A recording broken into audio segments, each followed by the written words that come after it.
Au cours de son histoire, l'humanité a toujours cherché des explications concernant l'univers et le cosmos. Le Christ est l'un des mystères les plus étonnants de notre existence et a été relaté par l'homme au sein des diverses cultures ayant existé dans le monde bien avant que Jésus de Nazareth n'arrive sur la terre. Il s'agit du mythe solaire. De tout temps, le héros du mythe solaire a été présenté comme un homme-dieu. Et sa vie se développe et se déroule selon le mouvement du soleil. Depuis le passé, dans les temps antiques, la naissance de Mithre a toujours été célébrée par de grandes fêtes au moment du solstice d'hiver. Horus, l'esprit divin, fils d'Isis et Osiris dans l'ancienne Égypte des pharaons, naît également au moment du solstice d'hiver.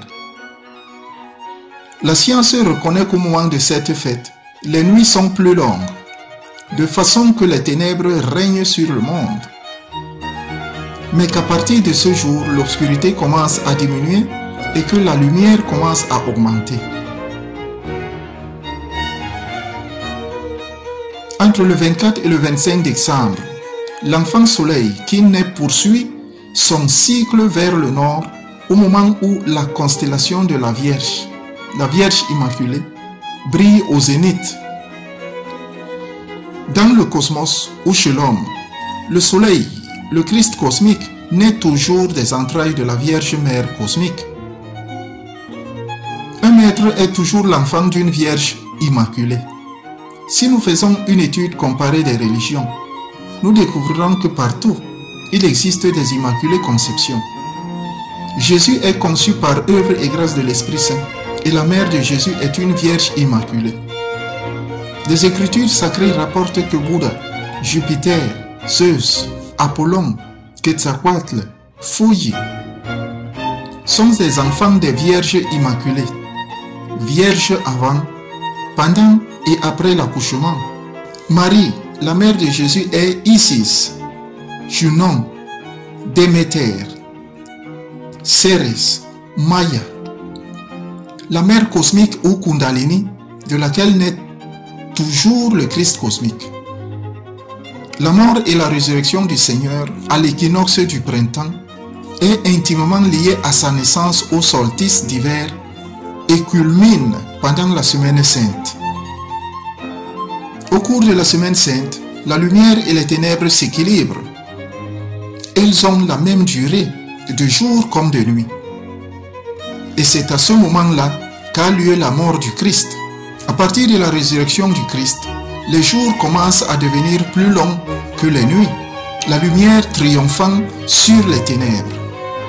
Dans l'Égypte antique, c'est à cette même époque de l'année que mourait Osiris des mains de Seth, et on le représentait les bras écartés comme s'il était crucifié.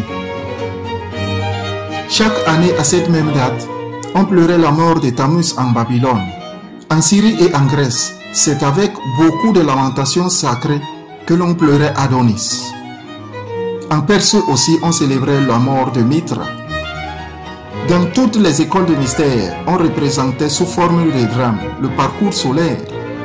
Depuis la naissance jusqu'à la mort et la résurrection, l'initié faisait de sa vie ce drame solaire et se convertissait de fait en un individu solaire.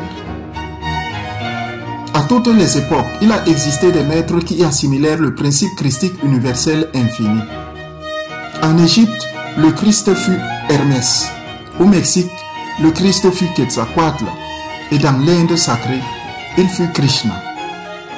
Il y a de quoi s'étonner lorsque l'on fait une étude comparée des religions. Nous pouvons trouver le Christ cosmique dans des milliers de livres archaïques et de vieilles traditions qui datent de millions d'années avant Jésus-Christ. L'ésotérisme christique est la religion solaire de tous les siècles et de tous les âges. La doctrine secrète du Sauveur du monde a toujours été enseignée dans les mystères des Templiers, dans les mystères aztèques, Maya, Inca, Toltèque, dans les mystères de l'Oasis, de Rome, Mithra, Carthage, de Tyr, de même que dans les mystères celtiques, phéniciens, égyptiens, druidiques.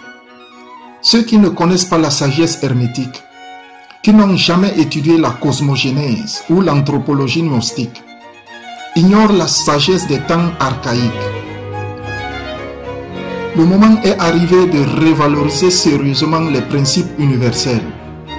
Il est l'heure de lever le voile des mystères. Le Christ n'est pas un individu, mais un principe universel cosmique impersonnel. Jésus de Nazareth assimila complètement le principe Christ et de ce fait se convertit en un homme-dieu. Il fut un homme véritable dans le sens le plus complet du mot. Il réussit à assimiler absolument le principe Christ, universel et cosmique. Il est l'être le plus exalté qui a foulé la face de notre terre. Il est le sauveur du monde. L'humanité moderne a commis l'erreur de séparer le grand maître Jésus de tous ses prédécesseurs qui, comme lui, se sont crucifiés. On a commis l'erreur de croire que le Christ est exclusivement le grand maître Jésus et cette erreur a fait beaucoup de tort à l'humanité. Le Christ est une force et elle peut se manifester à travers de tout être humain qui s'est dûment préparé au moyen de l'auto-révolution intime. La gnosis est la synthèse de la connaissance universelle. Inscrivez-vous à nos cours de connaissance de soi et apprenez-en davantage sur ces thèmes. Le temps est arrivé d'éveiller la conscience.